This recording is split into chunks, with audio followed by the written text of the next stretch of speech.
यदुरानी जी,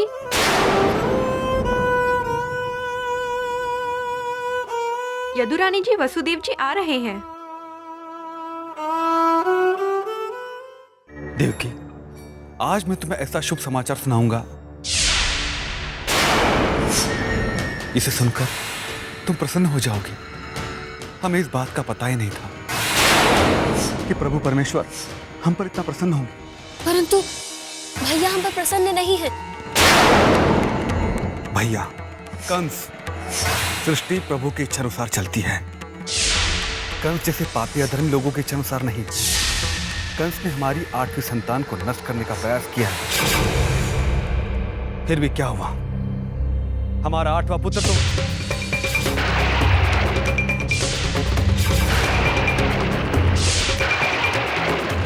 ये प्रक्षुब्ध हैं, भैया के मंत्री। प्रणाम यदुराज। जानता हूं।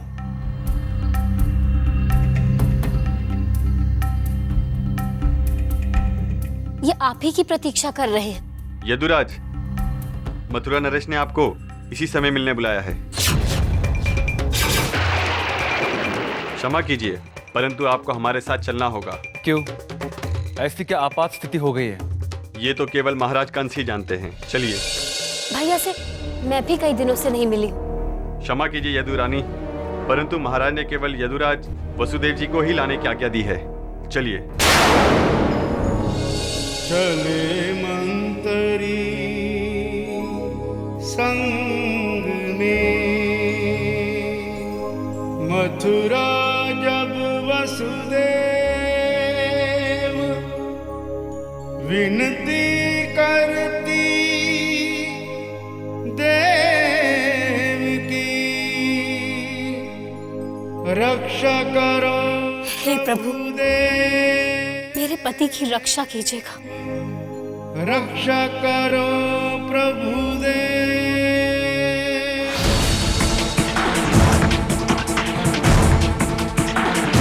प्रणाम महाराज।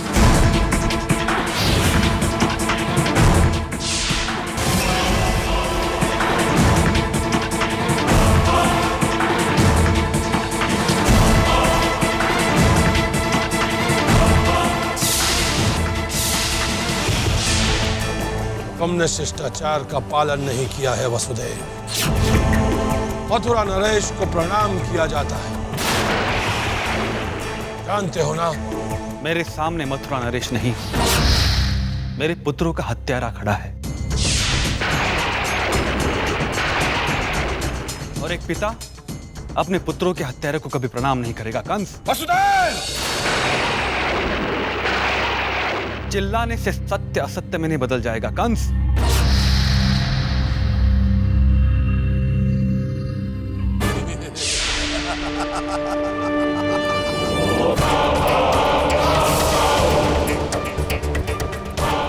सदा असत्य बोलने वाला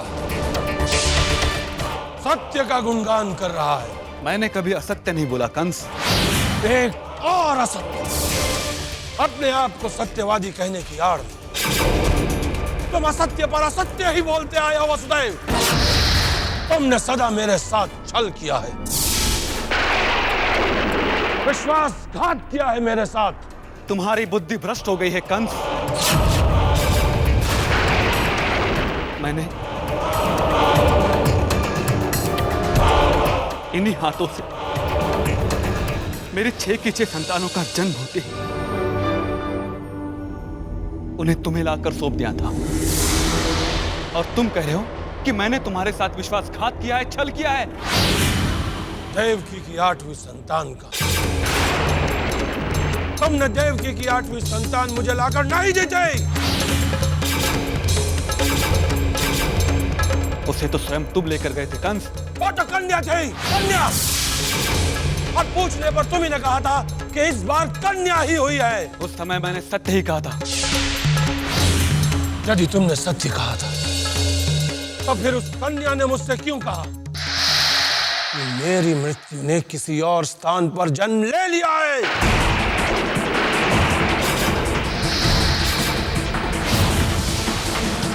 क्या वो कन्या झूठ बोल रही थी? क्या आकाशवाणी झूठी थी?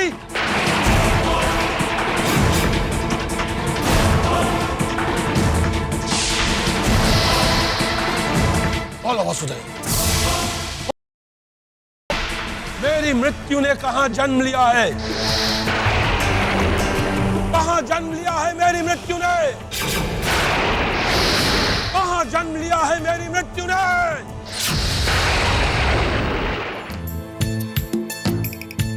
सुमति, अरे ओ सुमति, सुमति कहाँ चली गई? सुमति, अल्लाह, सुमति, ये देखो। हाँ, सुमति,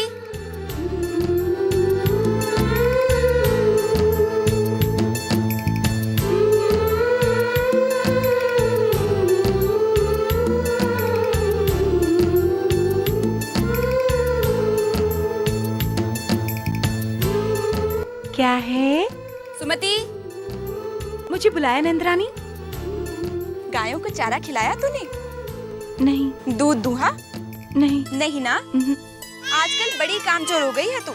ऐसा मत कहिए नंदरानी जी, सुबह से रात तक काम करती हूँ मैं। अच्छा, बता तू क्या काम करती है? लल्ला को देखती हूँ, लल्ला का पालना झुलाती हूँ, लल्ला को हंसाती हूँ, लल्ला से खेल करती हूँ और लल्ला को। आपको किस बात पे हंसी आ रही है? अरे सुमति की सच्चाई सुन के हंसी आ रही है। देखो ना बेचारी दिन भर कितना काम करती है। लल्ला लल्ला लल्ला। तुम अगर इससे इसका नाम पूछोगी ना तो भी ये कहेगी लल्ला। भैया, आप इस कामचोर सुमति को काम से ही हटा दीजिए। हाँ हाँ, हटा दीजिए, मुझे तुरंत ही हटा दीजिए। फिर न कोई रोक न टोक और न ही कोई पुकारेगा मुझे। फिर तो केवल लल्ला लल्ला लल्ला।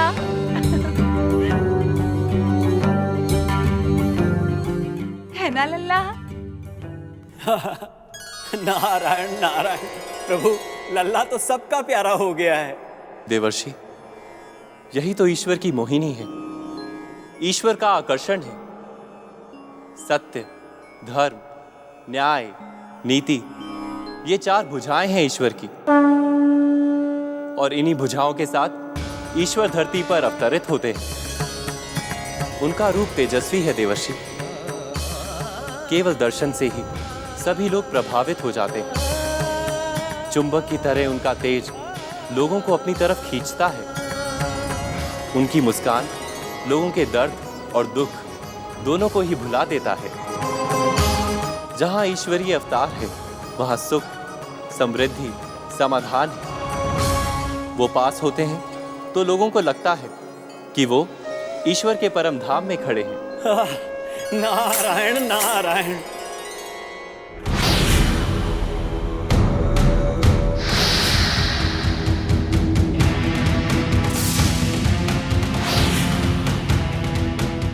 तुमने अभी तक मेरे प्रश्नों का उत्तर नहीं दिया। तुमने अभी तक मुझे यह नहीं बताया मेरी मृत्यु कहां पल रही है। कई प्रश्नों के उत्तर मनुष्य के पास नहीं होते हैं, उनका उत्तर केवल ईश्वर के पास होता है। तो मैं ही हूं ईश्वर, मैं हूं ईश्वर। तब तो तुम्हें पता होना चाहिए कि तुम्हारी मृत्यु कहां पल रही है।